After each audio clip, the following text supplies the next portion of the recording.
기도하겠습니다. 사랑의 하나님 감사합니다. 오늘도 이 3일 예배에 생명의 말씀을 허락하사 우리로 하나님의 말씀을 받을 수 있도록 은혜 베푸시니 감사합니다. 연약하고 부족한 심령들, 하나님 세상에서 때가 묻어 있지만 하나님께서 우리의 죄를 등 뒤로 간구하시고 죄 없다 하시면 의로움을 받아 하나님의 생명의 말씀으로 영혼의 양식을 삼을 수 있도록 복을 주시옵소서. 성령 하나님 이 시간 함께하여 주실 것을 믿사옵고 이 땅에 다시 오실 우리 구주 예수 그리스도 이름으로 감사하며 기도드리옵나이다. 아멘. 오늘은 로마서 2장 1절로 8절에 있는 말씀을 함께 나누도록 하겠습니다. 로마서 2장 1절로 8절 보겠습니다. 그러므로 남을 판단하는 사람아 누구를 막론하고 내가 핑계하지 못할 것은 남을 판단하는 것으로 내가 너를 정죄함이니 판단하는 내가 같은 일을 행함이니라. 이런 일을 행하는 자에게 하나님의 심판이 진리대로 되는 줄 우리가 아노라. 이런 일을 행하는 자를 판단하고도 같은 일을 행하는 사람아 내가 하나님의 심판을 피할 줄로 생각하느냐? 혹 내가 하나님의 인자하심이 너를 인도하여 회개하게 하심을 알지 못하여 그의 인자하심과 용납하심과 길이 참으심이 풍성함을 멸시하느냐? 다만 내 고집과 회개하지 아니한 마음을 따라 진노의 날 곧 하나님의 의로우신 심판이 나타나는 그날에 이 말 진노를 내게 쌓는도다. 하나님께서 각 사람에게 그 행한 대로 보응하시되 참고 선을 행하여 영광과 존귀와 썩지 아니함을 구하는 자에게는 영생으로 하시고 오직 당을 지어 진리를 따르지 아니하고 불의를 따르는 자에게는 진노와 분노로 하시리라. 아멘. 이 장에는 하나님의 심판 원리와 유대인의 죄에 대해서 주님께서 말씀을 하고 계십니다. 먼저 볼 것은 바울이 이 장에서 강조하고 있는 그 일들은 주로 무엇인가 이것을 우리가 보아야 될 것입니다. 바울은 이 장에서 하나님의 선민이라고 자처인 유대인 역시 하나님 앞에서 이방인과 동일한 입장이 있다는 사실을 강조하고 있습니다. 그래서 이 장의 논리 전개 방식이 1장 18절에서 32절과 상당히 유사합니다. 바울의 고발은 처음에는 폭넓게 진술되고 있으며 그 대상이 구체적으로 유대인인지 아니면 이방인인지에 대하여 전혀 암시를 주지 않고 있습니다. 그러나 우리는 그 묘사가 점차로 전개되면서 전장에서 이방인들이 초점의 대상이 된 것과 마찬가지로 본장에서는 유대인들의 고발의 대상이 되고 있음을 뚜렷이 느끼게 됩니다. 그런데 유대인들은 자신들의 율법을 소유하고 있으며 할례도 받았으므로 만사가 형통할 것이라는 생각에 사로잡혀 있었습니다. 그러나 바울은 행함이 있는 삶이 뒤따르지 않으면 율법과 할례는 아무 소용이 없다는 사실을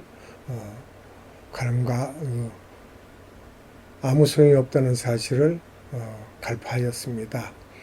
뿐만 아니라 그는 유대인들 역시 하나님 앞에서 범죄한 존재들이므로 이방인들과 마찬가지로 하나님의 심판을 받지 않을 수 없다는 사실을 강조했습니다. 결국 유대인이나 이방인이나 모든 인간들은 다 죄인이므로 하나님의 은총이 없이는 어느 누구도 구원받을 수 없다는 결론에 이르게 됩니다. 그러한 내용들은 다음에 말씀들을 살펴보겠습니다. 로마서 3장 20절과 23절의 말씀입니다. 그러므로 율법의 행위로 그의 앞에 의롭다 하심을 받을 육체가 없나니 율법으로는 죄를 깨달음이니라.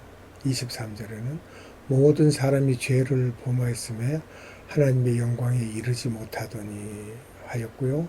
로마서 6장 23절에는 죄의 삭은 사망이요 하나님의 은사는 그리스도 예수 우리 주 안에 있는 영생이니라 라고 말씀했습니다.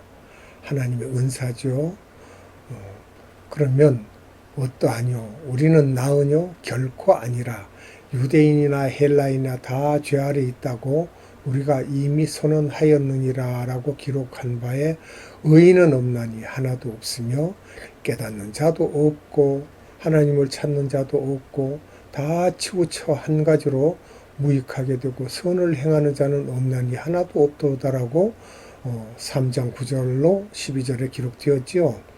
이와 마찬가지로 우리는 깨닫는 자가 없었다는 거예요. 또 남을 판단하는 사람은 하나님으로부터 어떠한 보응을 받게 되는지를 우리가 살펴보아야 되겠습니다.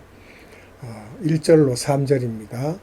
그는 자기가 남을 판단한 것과 마찬가지로 하나님의 판단, 즉 정죄함을 받게 됩니다. 이 말의 뜻은 고린도 5장 10절에 잘 표현되어 있습니다. 고린도후서 5장 10절을 보면 이는 우리가 다 반드시 그리스도의 심판대 앞에 나타나게 되어 각각 선악간에 그 몸으로 행한 것을 따라 받으려 함이라 라고 말씀을 하고 있습니다. 일반적으로 유대인들은 하나님의 선민이란 특권 의식에 사로잡혀 영적 교만의 죄를 범하였습니다. 그 한 예로 그들은 이방인들을 아주 멸시하고 조롱하였으며 심지어는 짐승보다도 못한 존재로 취급했던 것입니다. 그 주된 이유는 이방인들은 유대인과 달리 하나님을 섬기지 않는다는 사실에 있었죠.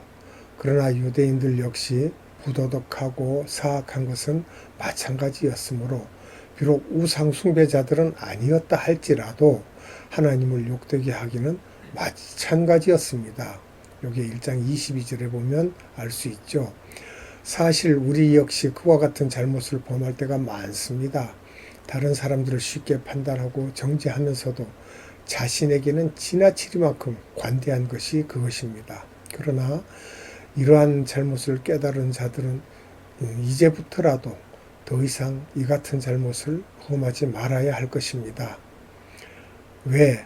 누가복음 6장 42절에 기록하시기를 너는 내 눈 속에 있는 들보는 보지 못하면서 어찌하여 형제에게 말하기를 형제여 나로 내 눈 속에 있는 티를 빼게 하랴 할 수 있느냐. 외식하는 자여 먼저 내 눈 속에서 들보를 빼라. 그 후에야 내가 밝히 보고 형제의 눈 속에 있는 티를 빼리라고 말씀하셨습니다. 이게 무슨 말입니까? 자기 눈에 박힌 들보를 빼지 않고 형제 눈에 있는 작은 티는 빼겠다라고 대든다면 이건 뭐가 잘못된 것입니다. 그래서 우리는 우리 눈에 들보가 아니라 티가 있는 사람이 되어야 됩니다. 그래야 우리 눈에 작은 티로 인하여 우리가 눈이 거슬리는 일마다 그 티 때문에 아파해야 할 것이고 형제들을 잘 인도할 수 있을 것입니다. 그러면 유대인들의 어리석음을 우리는 어떻게 알 수 있습니까? 4절을 보겠습니다. 4절에 유대인들이 그들을 회개케 하시려는 하나님의 섭리를 깨닫지 못하고 오히려 그의 인자하심과 인내하심을 멸시했던 사실에서 그들의 어리석음을 알 수 있습니다. 유대인들을 향한 하나님의 인자하심의 목적은 결코 유대인으로 하여금 자기 만족에 빠지게 하려는 데 있지 않았고 다만 그들로 회개케 하시려는 데 있었습니다. 이어서 여기서 회개란 잘못을 깨닫고 통회에 자복한 뒤 그 죄의 길에서 돌이키는 의지적인 결단을 포함하는 전인격적인 변화를 의미하고 있습니다. 사도행전 2장 37절로 38절에 말씀하시기를 그들이 이 말을 듣고 마음에 찔려 베드로와 다른 사도들에게 물어 이르되 형제들아 우리가 어찌할꼬 하거늘 베드로가 이르되 너희가 회개하여 각각 예수 그리스도의 이름으로 세례를 받고 죄 사함을 받으라.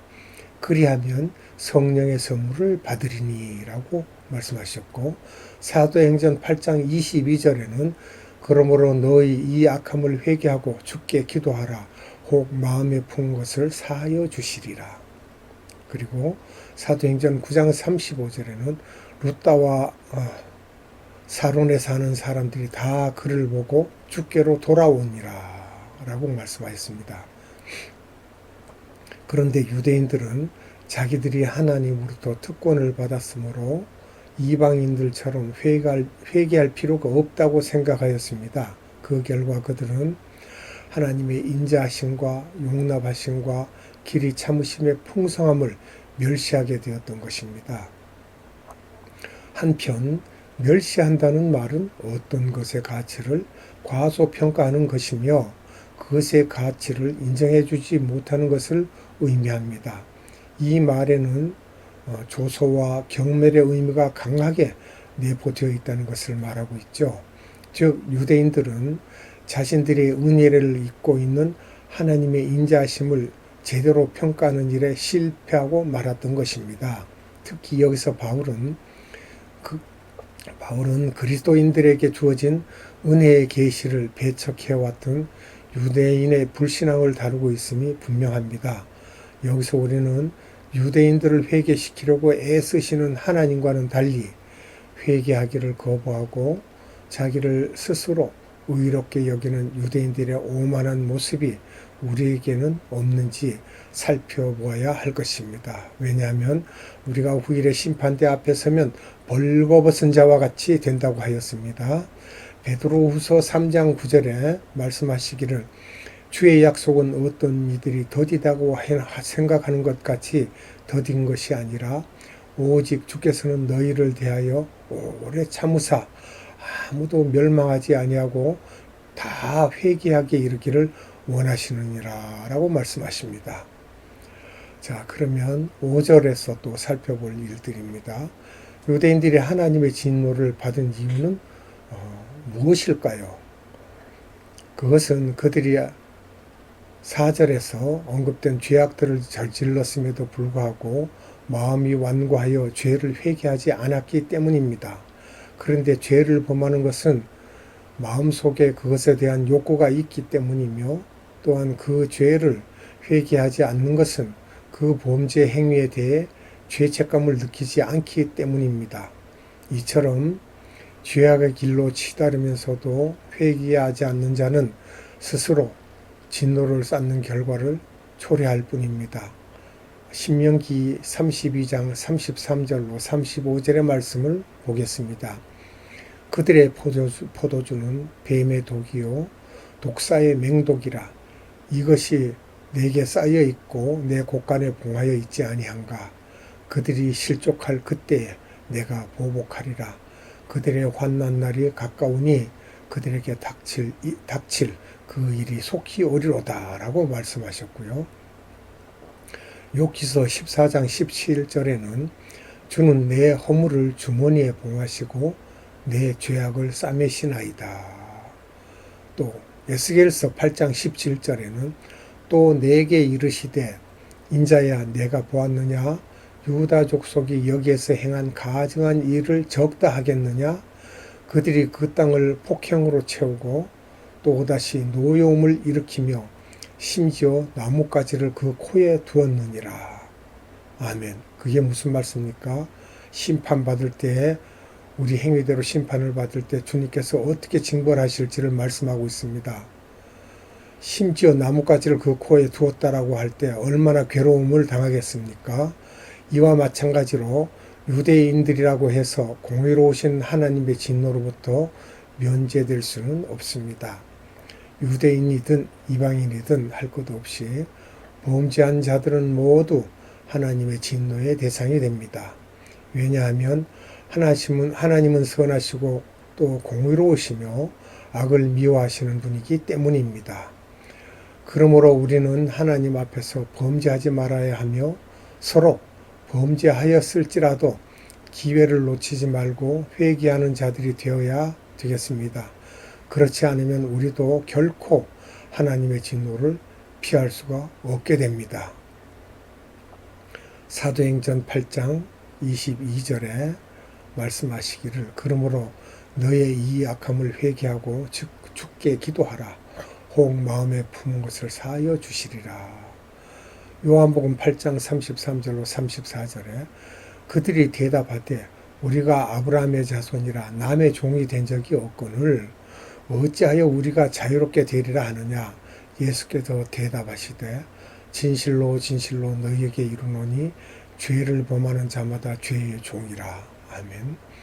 요한복음 9장 39절로 41절의 말씀은 예수께서 이르시되 내가 심판하러 이 세상에 왔으니 보지 못하는 자들은 보게 하고 보는 자들은 맹인이 되게 하려 함이라 하시니 바리새인 중에 예수와 함께 있던 자들이 이 말씀을 듣고 이르되 우리도 맹인인가?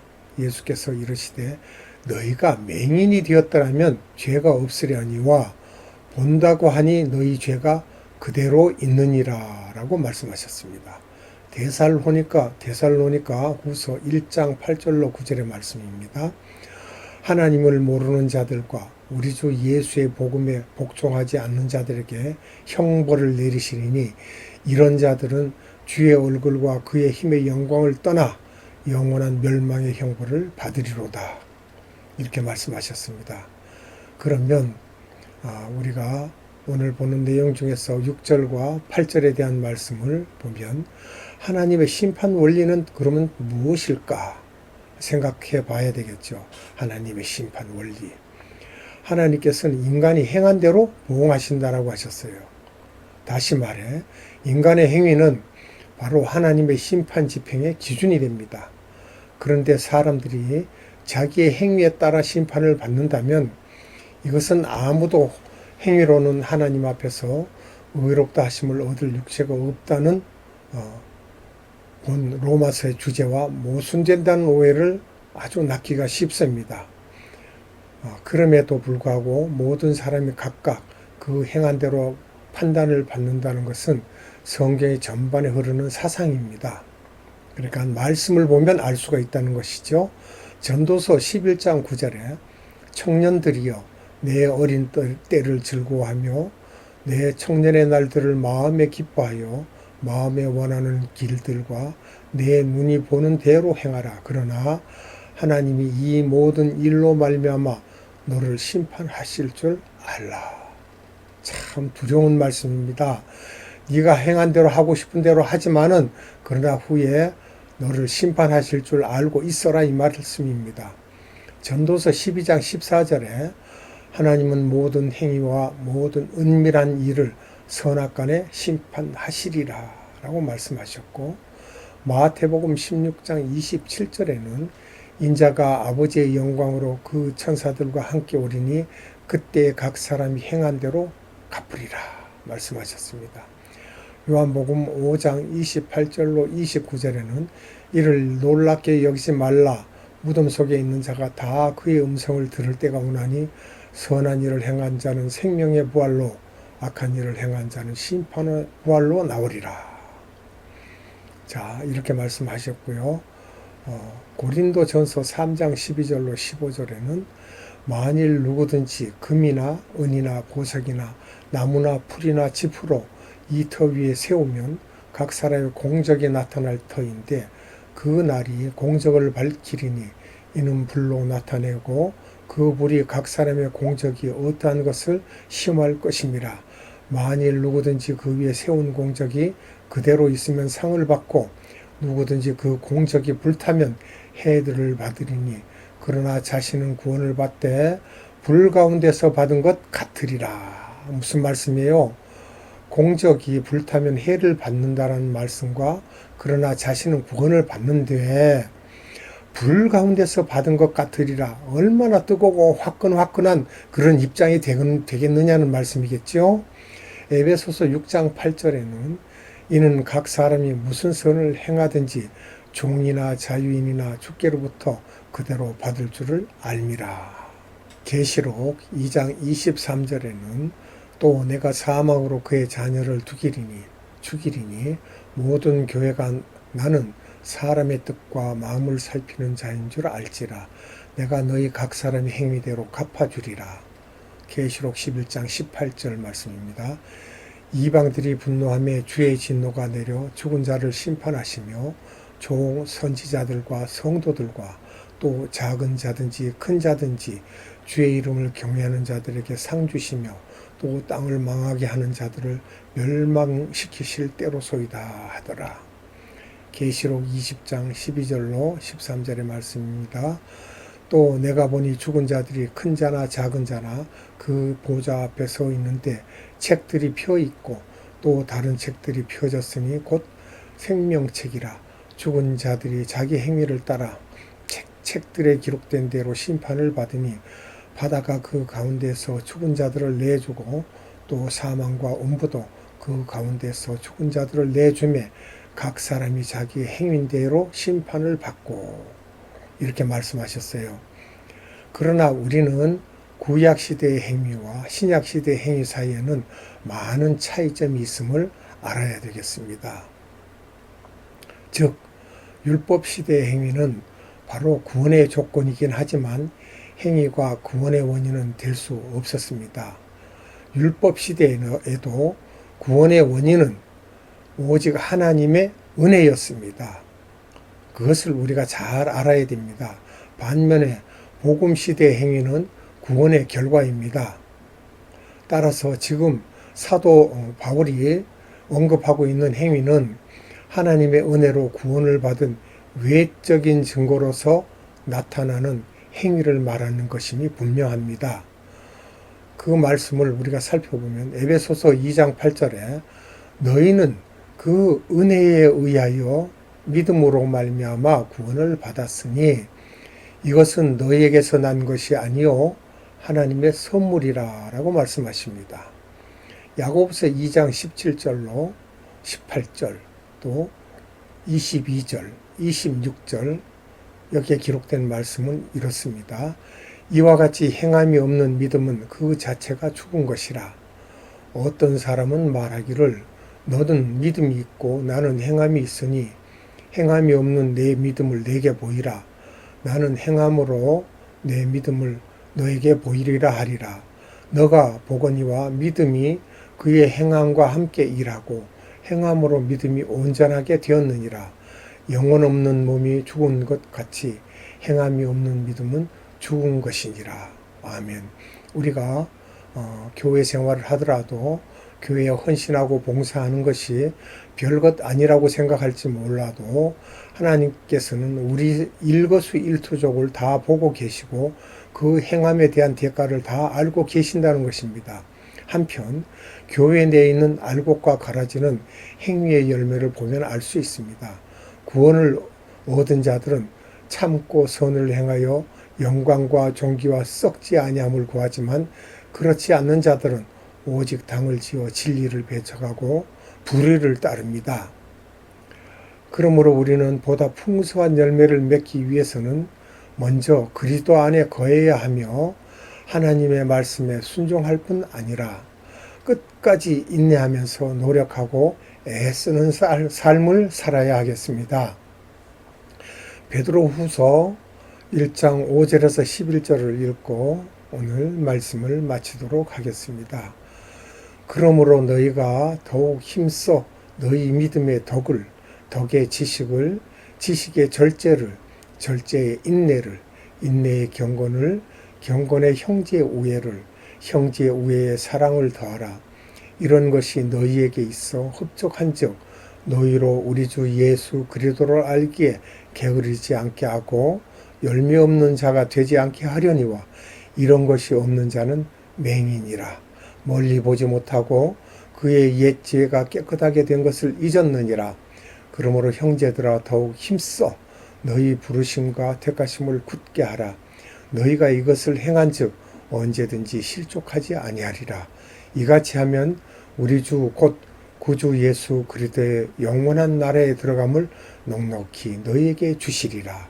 아멘. 이와 같이 우리에게 모든 말씀을 전하신 하나님께 우리가 감사를 드리며 기도하는 생활을 해야 되겠습니다.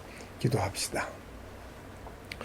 자비롭고 은혜로우신 아버지 하나님, 오늘도 생명의 말씀을 주셔서 우리가 신앙생활을 한다고 하면서도 하나님의 말씀대로 살지 아니하고 우리가 이만큼만 하면 괜찮겠지, 이것은 괜찮겠지, 요만큼 잘못한 것은 괜찮겠지, 참으로 자신에게 관대한 그런 생각과 행위들은 하나님께서 다 보시고 계시므로 작은 것 하나라도 우리가 놓치지 아니하고 우리의 발자국 뒤를 돌아보며 하나님께 어떻게 행하였는지를 살펴보고 하나님께 회개하고 자복할 때에 아버지께서 우리에게 용서를 하여 주심을 우리가 믿고 있습니다. 하나님, 오늘 생명의 말씀을 들은 모든 자들에게 하나님께서 은혜를 베푸사 저들을 하나님께서 관대하게 용서하시되 우리의 모든 죄악을 간구하시고 십자가의 보혈로 씻어주시고 우리가 의롭다 함을 받는 그러한 자들이 되어서 하나님께 나아가 담대하게 봉사할 수 있는 자들이 되도록 은혜 위에 은혜를 더하여 주시옵소서. 모든 것 위에 하나님께 감사와 찬양을 올려드리옵고 우리 구주 예수 그리스도 이름으로 감사하며 기도드리옵나이다. 아멘.